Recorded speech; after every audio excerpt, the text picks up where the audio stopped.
亲爱的朋友，大家早安。早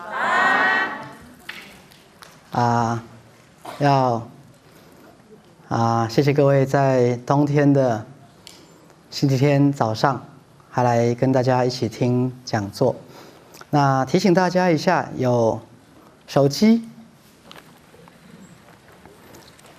好，麻烦有手机的同学把手机放静音或直接关机。来检查一下自己的手机。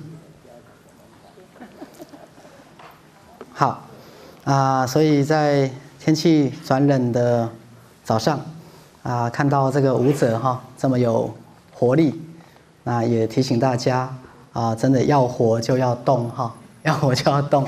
就在冬天的时候真的有时候要促进这个气血循环。好。那讲到冬天，讲到气血循环，那同时也要来讲人体的奥妙。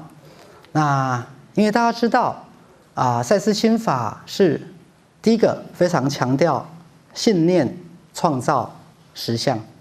好，第一个强调信念创造实相。那第二个我们身心灵的健康三大定律不知道同学还记得吗？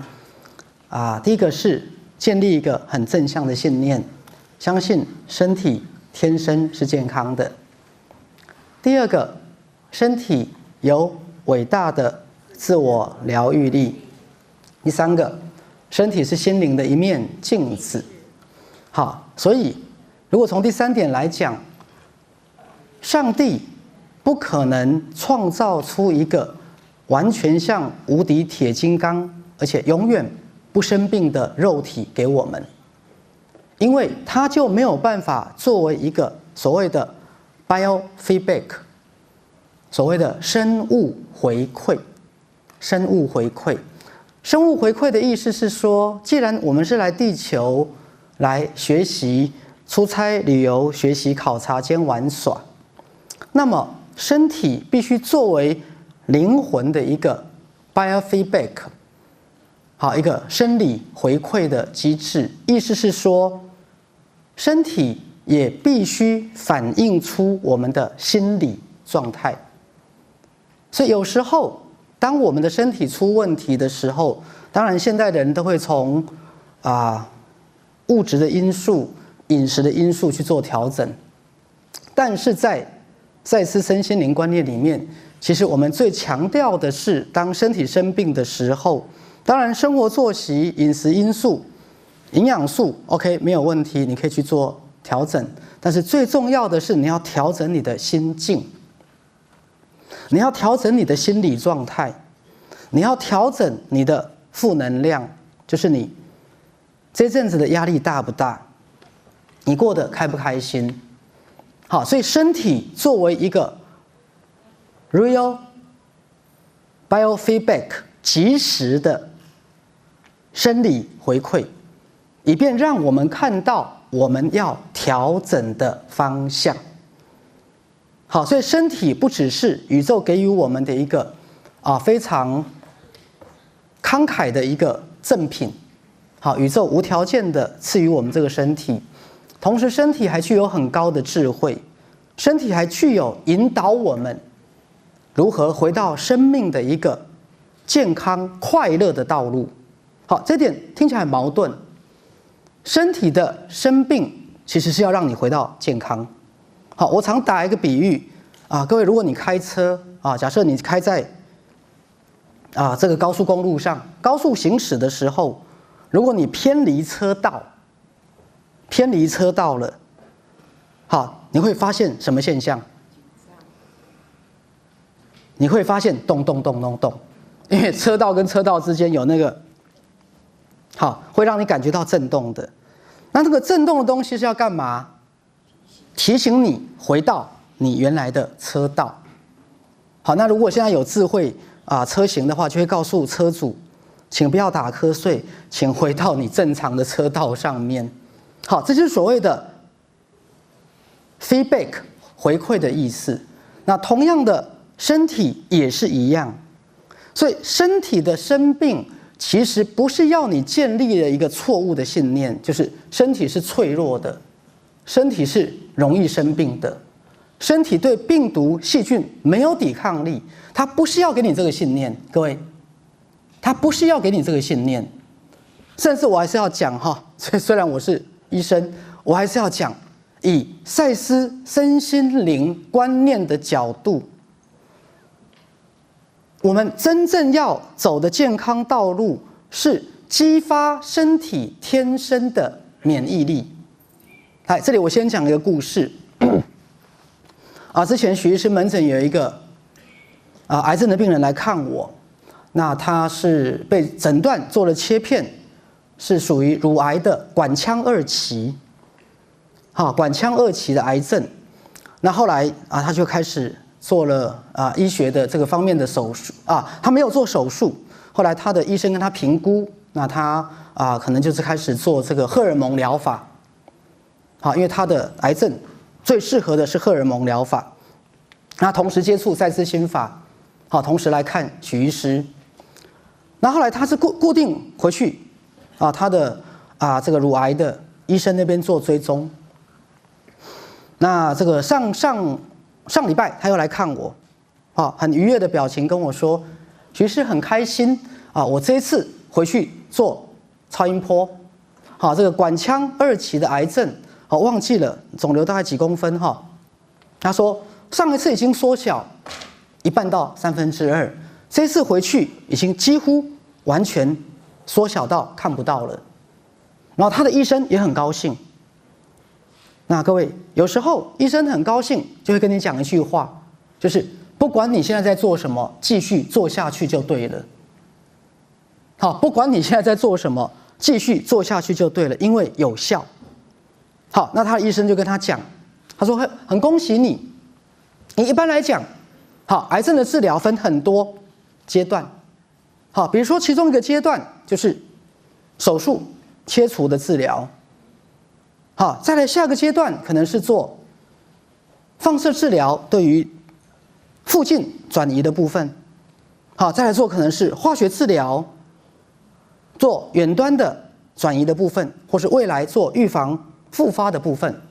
那现在更进步的，比如说标靶治疗，在癌细胞的形成转移的过程当中，把它截断掉它的途径。再来还有比如说生物制剂也好，比如说其他的各种的治疗。他的医生就很高兴跟他说，其实这些治疗都没有不好，但是你有没有发现，这都是外来的力量，都不是身体自己的力量。然后就恭喜这位患者，恭喜你已经直接跳到了第5阶段，叫身体自体免疫修复。等于说你已经直接跳到了激发你身体自己的免疫系统，然后是经过你被激发的免疫系统。简单来讲，就是身心灵整个医学的精髓，透过心理、心灵跟肉体的连结，而产生联动效应。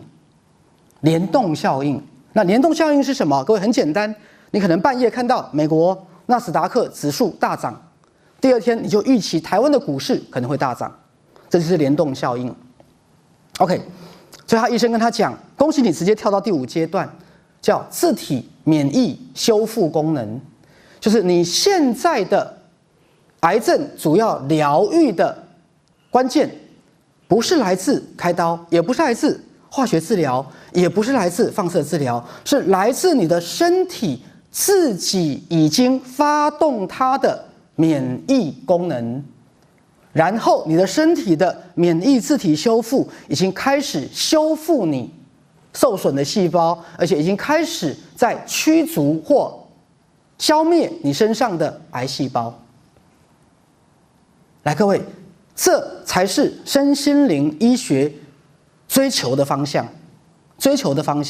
举例来讲，许医师虽然不是走免疫医学，好，我也不是走预防医学，所以在这一次的 COVID-19 新冠肺炎，好，我并没有去参与什么实验室的疫苗的研究，好，也不是疫苗的相关人员，但是，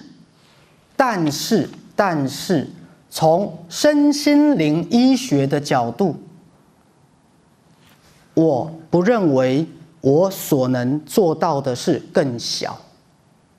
来，各位，这句话听起来很狂，听起来很不合理，但是我还是要讲，因为现在大家的思考路线都是什么？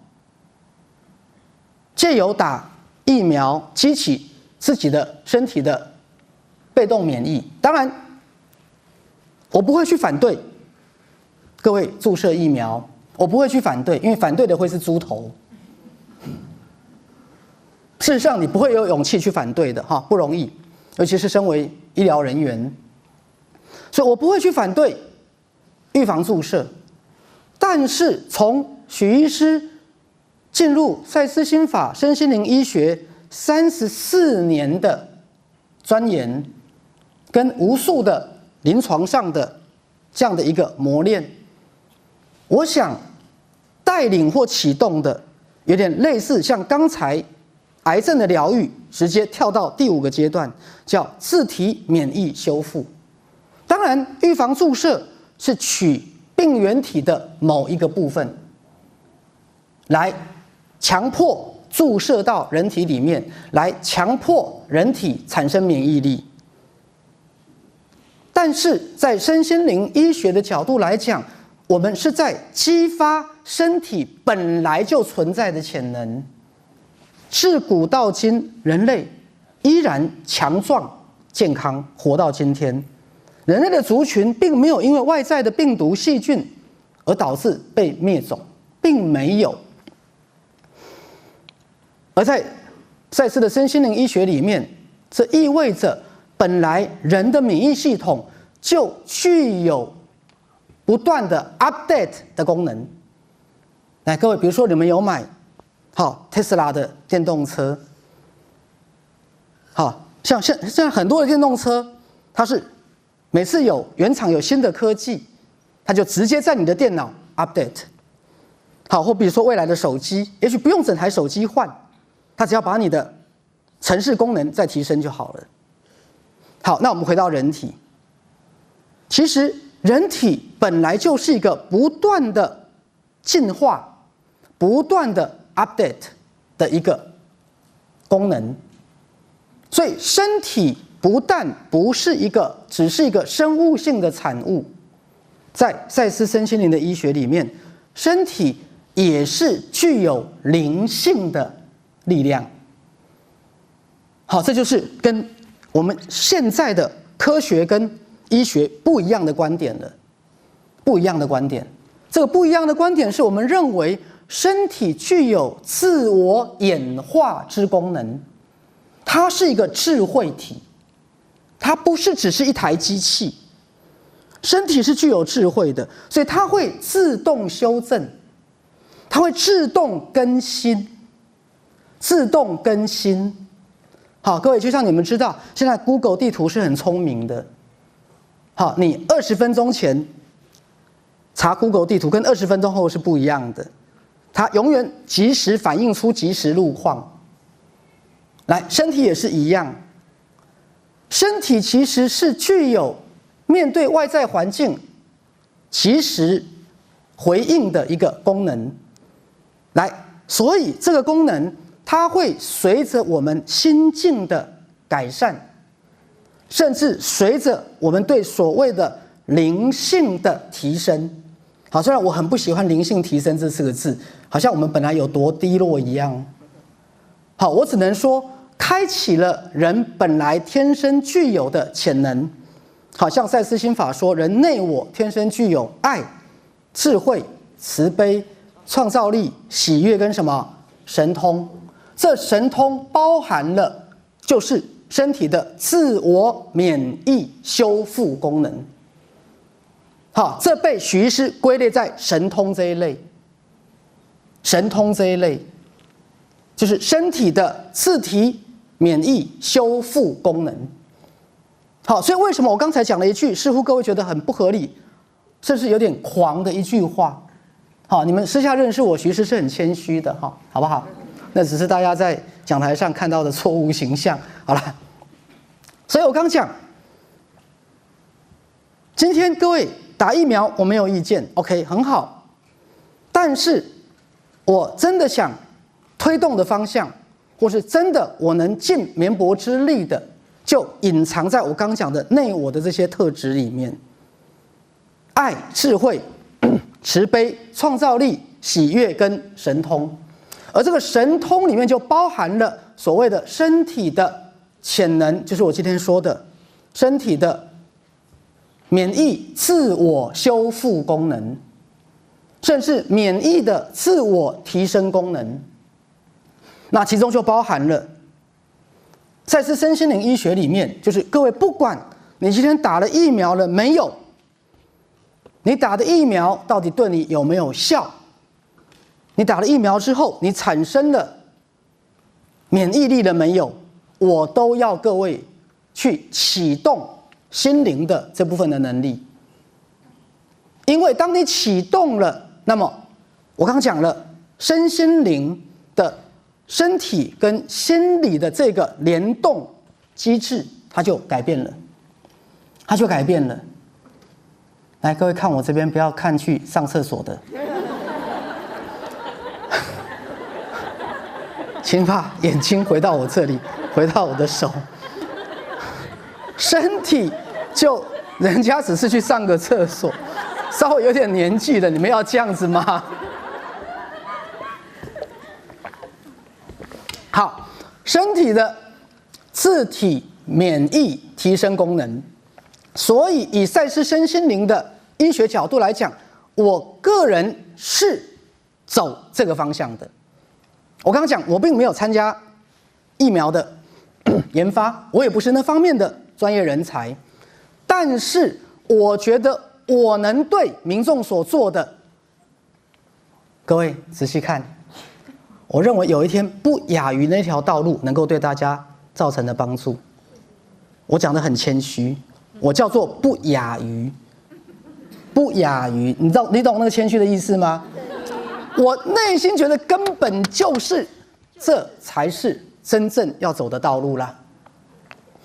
各位，好，我没有否定那个东西，我不否定，但是我不会把治标不治本的东西当成根本解决之道。这样各位明白我的意思？所以整个赛斯身心灵医学，它不只是在所谓的灵性的追求，它其实是落实在我们生活当中最实用的一个，甚至生存的指标。所以我刚讲，因为身体是会随着外在的环境，甚至随着心理的状态，甚至随着你心灵的提升而进化，而 update 的一个神奇的状态。所以这样的一个促进健康，我觉得是比较根本的方式。好，再回到刚讲身体的智慧，来各位，两个部分，一个部分是大家知道冬天到了，医学常常就会告诉大家要注意保暖。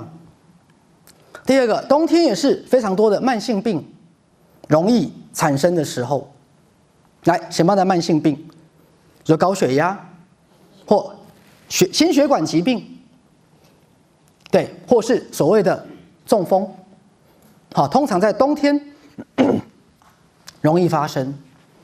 我来跟大家解释为什么好像在冬天容易发生。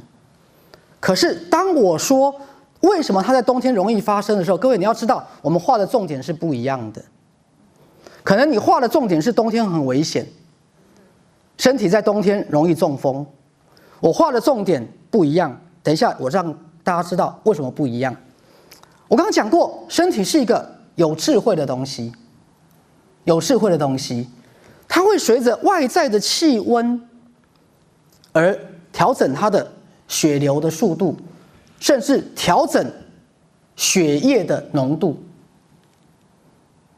血液的浓度，夏天外面天气热，身体就会自动调整你的血液稍微稀薄一点。冬天因为外面冷，身体要什么？保温，它就要把血液调整到比较怎么样？浓一点，让你保温。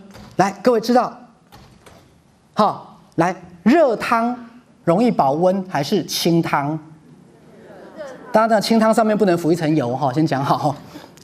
浓汤比较会保温，所以在冬天的时候，身体它的智慧感应到了，它为了帮你保温，它自动的提升了血液的浓度。所以，要么你自己要保温，当你保温的很好，身体就知道，哎，这个主人蛮有 sense 的，不用到我来帮他把血液变浓。那如果你冬天没有做好保温，身体就会反应，把血液变浓。那血液变浓，刚我讲了，本来就有心血管疾病的，本来就有高血压的，本来就有血管粥状硬化的，来，是不是容易出问题？所以它的目的不是要让你中风，它的目的是针对整个身体的一个智慧反应功能。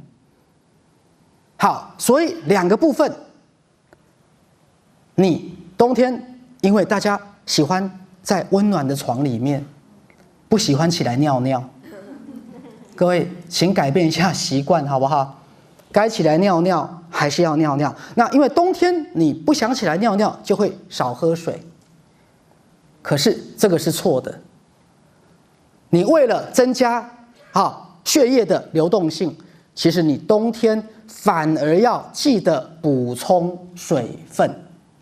纵使晚上要起来尿尿都没有关系，总比半夜中风好。这样有没有概念？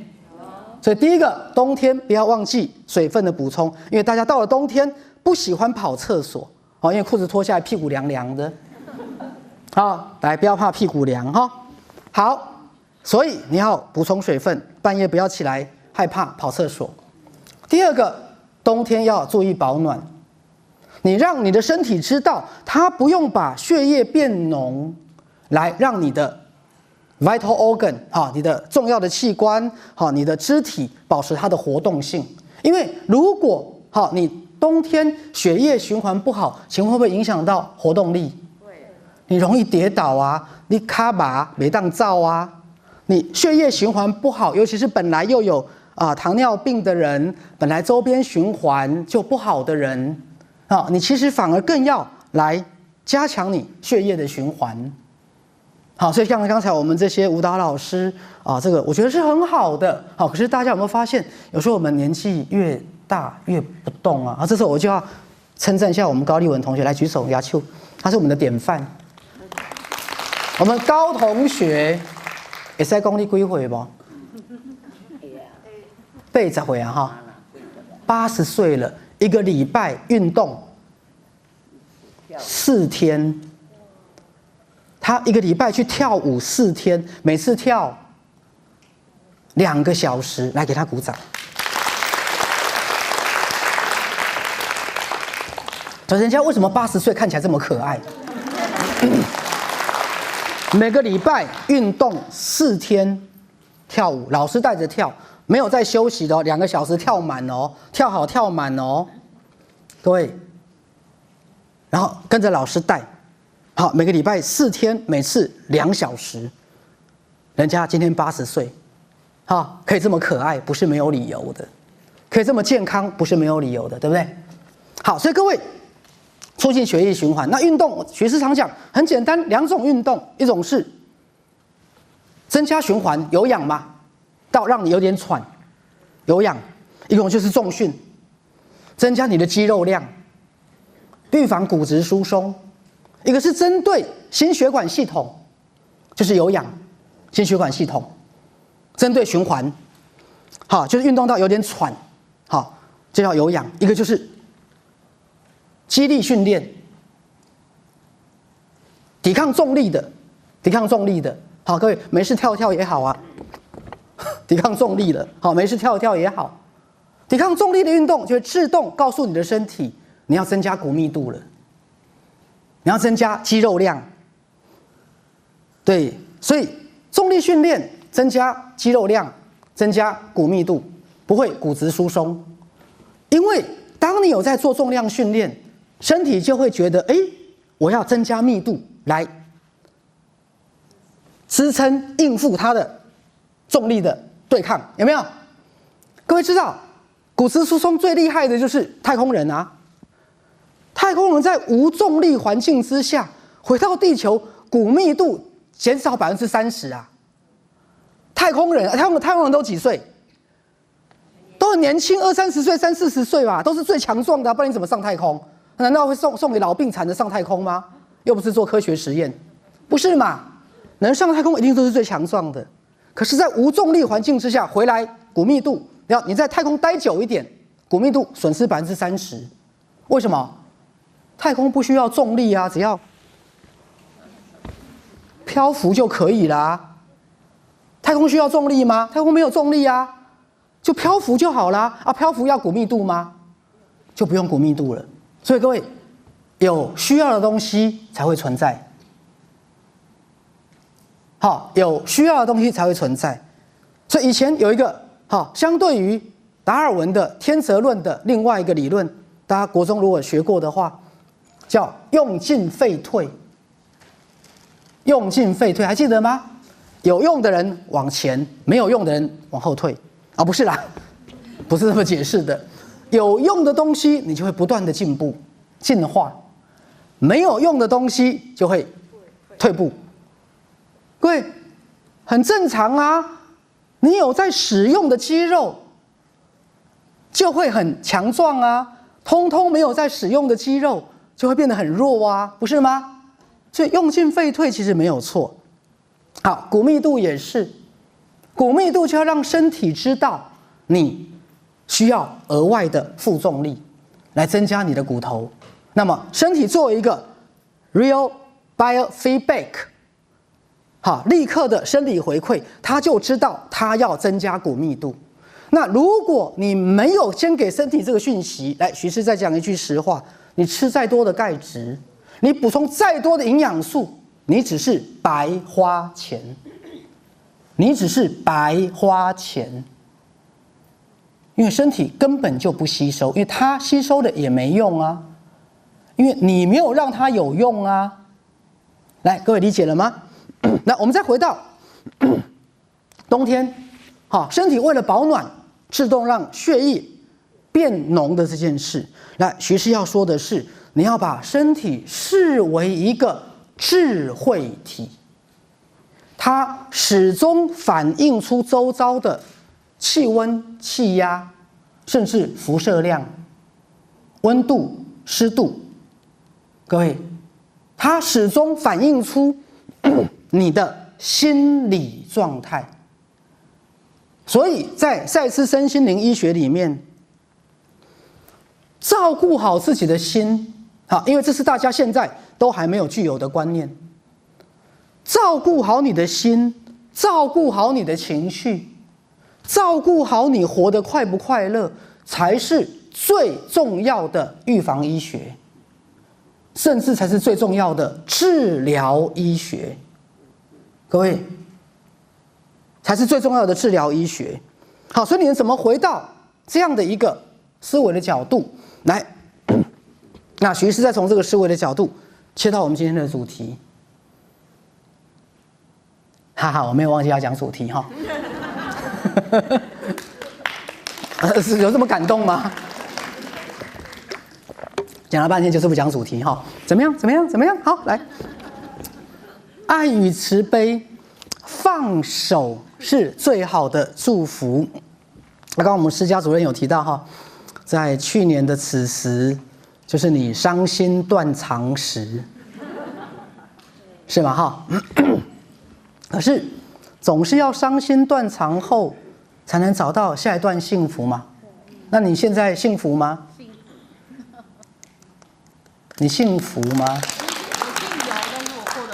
你姓尤，但是你过得很幸福。好 ，OK， 我们讲放手是最好的祝福。好，我们先从这个题目来思索。来，当我们说放手是最好的祝福，各位你想到什么？想到什么？好，我第一个先讲的，其实，不一定是爱情，是亲子。亲子。好，各位记不记得以前我讲过，阿德勒讲过一句话：身为父母最难的，不是把孩子生下来，也不是把孩子养大。身为父母最难的是，孩子有一天长大了，你必须放手，这才是最难的。好，我们讲亲子。来，华人一向亲子关系比较紧密。来，我没有说他一定不好，我没有说他一定不好。好，所以华人的社会相对来讲，因为有了家庭的存在，所以常常妨碍了国家的进步。好，我记得以前念书的时候，孙中山先生，好，我们称为国父的孙中山先生，曾经讲过，这个华人只有家没有国，有没有？所以他想建立一个概念，就是有家，但是也要有国啊。覆巢之下无完卵嘛，好，所以当华人世界以家为主体，那么它会有很多的情感的凝聚，但是它同时也包含了在亲情当中许多的爱恨纠葛，包括情绪勒索。好，包含孩子与父母之间剪不断理还乱的心情，包括我们传统的孝道跟现代社会的挣扎，包括像现在我们今天讲这个题目，到底要等孩子多大我们才能放手？各位，许医师最后得到的结论是，要等父母往生之后，他才会放手。好，因为以前我小时候，也不能完全这样讲，这样也不太公平了哈。小时候常听我妈说等你会上小学了就可以放手了。但上了小学有放手吗？没有。等你上了国中、初中就可以放手了，也没有放手。好，那我们的社会其实有一个很重要的放手的阶段，就是结婚。好，这对没有结婚的人很不公平啊，很不公平。那意思是说，好像女儿嫁出去了，对不对？然后爸爸就要放手。好，所以每次我爸爸在嫁女儿的时候，都哭得稀里哗啦，因为这个要牵着女儿的手走过红毯，把女儿的手交给另外一个渣男。没有啦，交给他下半身要信靠的对象，好啦，然后警告这个男的，我告诉你，有问题，请交回原厂修理。如果你自己修理的话，你就死定了哈。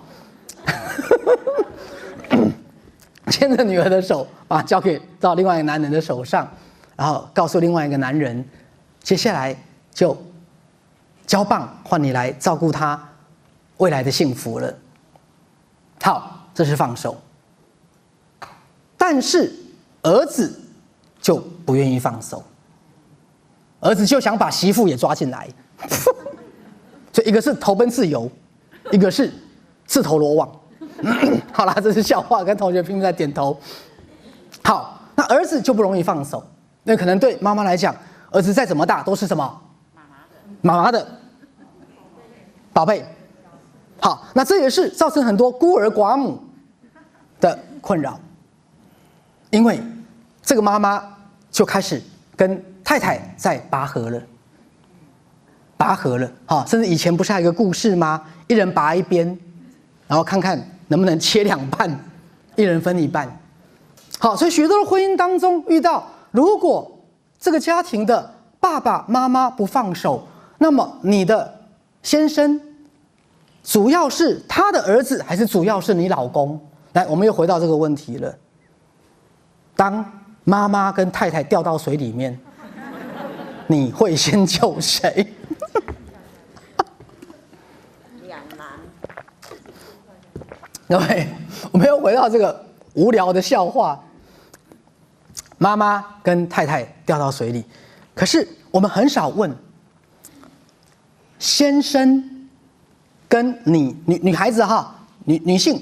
先生跟你的父母其中之一掉到水里，你会救谁？来，女人通常你们的答案是什么？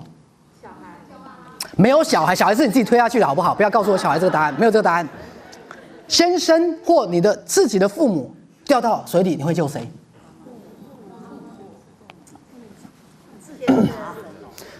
来，我告诉你，女性大部分的答案都毫无悬念是先生，来，对不对？对。来，这才是你们心中不平衡的地方。来，徐师没有在讲对跟错，因为当女性嫁过去，你是以夫为主，先生才是你仰望的支柱。好，父母说实话已经是娘家了，所以胳膊往外弯。所以其实你问大部分的女性，她绝对是以救先生为主。当然，这是先生不要太过分了哈，外面又有小三。又不顾家，那当然就是不是丢救生圈给他，是顺便丢一颗石头给他打昏哈。好，我是讲正常情况之下，对女性而言，几乎毫无悬念的是救先生，因为先生是你未来的支柱，是你们家的一家之主，是你依靠幸福的根源，来是吧？对。好，如果不考虑孩子的话，可是对女性而言，她的不平衡。所以他心中的怨怼是什么？原来我跟你妈掉到水里，你可能是会救你妈，没错吧？来，我们讲对。徐师在讲心灵动力学，在讲你们心中的不平衡。因为徐师做很多女性的个案，她不是爱计较，她只是觉得为什么对我而言，我都是以我跟你跟我们的小孩做考虑，而你竟然是可以以你的父母、以你的兄弟姐妹放第一位。那你把我跟我们的孩子当成什么了？这常常是很多传统女性的一个内心的悲哀，对不对？所以，当我们一个女性在问我跟你妈妈掉到水里，你会先救谁？其实不是问这个问题本身，这个问题是当她问出这个问题的时候，她内心其实已经有好多委屈了。她只是最后想要来个痛快。你老实告诉我是不是？她只是要对方给你来个痛快。各位知道，在这个痛快之前，她已经知道很久了。她已经知道很久，她已经不平衡很久了，来，对不对？所以各位，下次有人问你这个问题，绝对不是这个问题本身，他忍你很久了，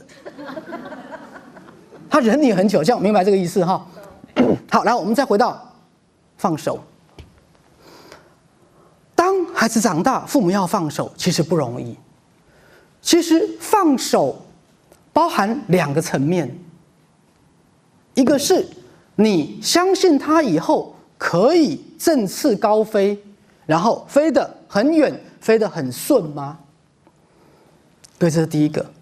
第二个，那你把它放飞了，那你自己呢？所以各位，不放手看起来是对对方的不放心，其实是对自己的不信任。我把你放生了，那接下来谁管我的食衣住行？谁让我情绪勒索？谁来为我服务？各位理解徐医师的意思？所以放手跟放生不在于你第一个，我想第一个层面是你对对方不舍啊，外面冷外面热啊，他到底过得好不好？可是这常常最后不是主要的关键，是我放生你了，那接下来谁为我服务？谁送我上医院？谁陪我看医生？谁帮我拿药？谁来嘘寒问暖？所以我不放生你，不是为了不放心你，是为了不放心我自己。各位，所以有些孩子后来就慢慢有点，好像不完全是爱呢。好啊，那个比较聪明的就会跑到美国去，或嫁到中南部。以前我遇到一个个案，问他要不要结婚，当然要结啊。结婚的要件是什么？